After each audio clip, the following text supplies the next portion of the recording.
Yeah, good morning. This is Mike with Tribemania Tree Services.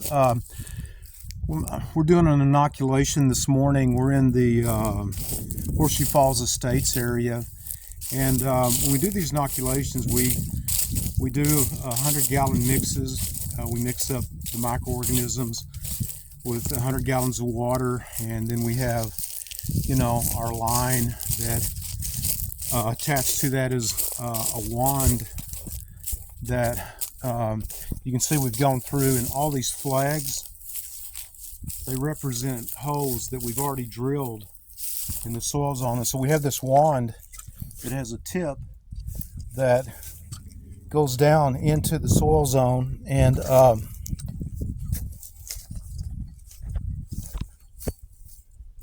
we pump the microorganisms into the soil zone.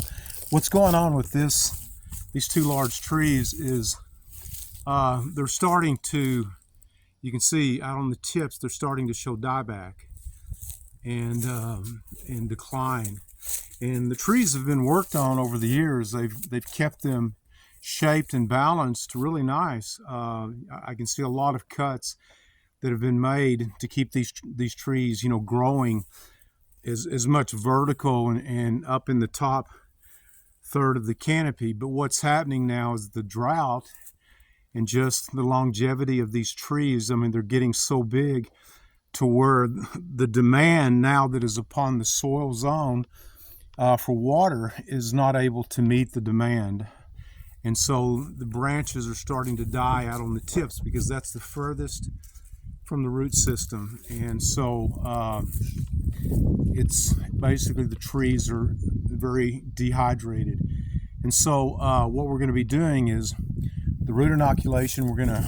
We've already drilled all the holes. You can see the flags. There's about 20 flags, so we're going to end up putting about 5 gallons per hole. We have these drills. We have large drills and small drills. Whatever we need to drill through, because we're dealing with limestone a lot. But the objective is to pump these microorganisms into the soil zone, and then they germinate. Then they have to find a root, and they integrate into the root, and it becomes a symbiotic relationship between the tree and the microorganisms. The microorganisms then integrate into the root system, and then they start growing out and creating a secondary root system that is able to go deeper and find groundwater that is deeper below the surface, and even in pockets that would be on the surface that would be related to surface water from rain. So if any of you are interested in this service, now's the time to do this. Our trees are under tremendous drought stress and dehydration. This is really the only way to resolve that, is to correct and improve the intake and the uptake of the water and the nutrients from the soil zone. Give me a call. This is Mike with Tribemania Tree Services, 361-389-6894.